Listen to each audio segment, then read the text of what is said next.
How do you compensate someone's life to the value of a car?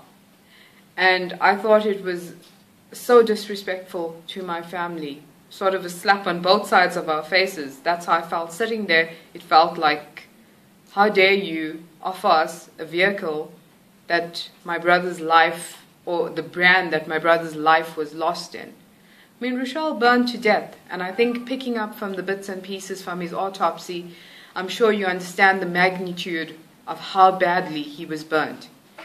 You know, if his skull fractured and his elbows burst, that tells you how bad and the extent of that fire.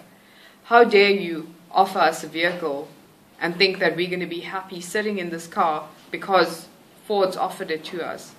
No. You know, I sat there in tears.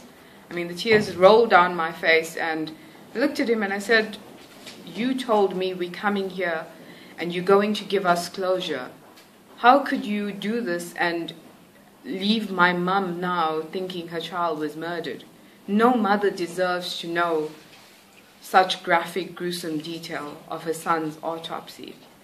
You keep speaking about your mother, the impact on your mother. I mean, you've been the front for this for since this started to come to light. How are you coping? We've protected my mum from the start.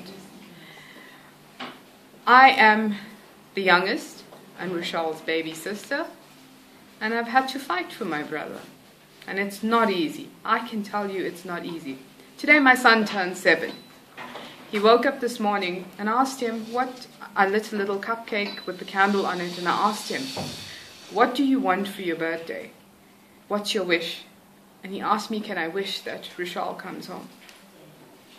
And I sat there and I looked at my son and I thought, how dare Jeff Nemeth put our family through this and relive this every single day?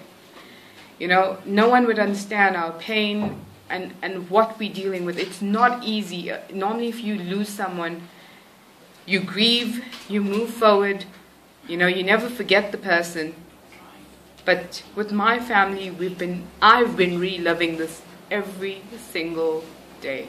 I have sleepless nights thinking of what happened to Reshall. If you look at my conversations with Jeff Nemeth after Friday, I have gone step by step through Reshall's post-mortem, explaining why his blood was cherry red, why he had soot in his throat. Does any family member have to relive this over and over and over again? I mean, how does Jeff Nemeth or anybody sitting at Ford live with themselves knowing the trauma they keep putting my family through?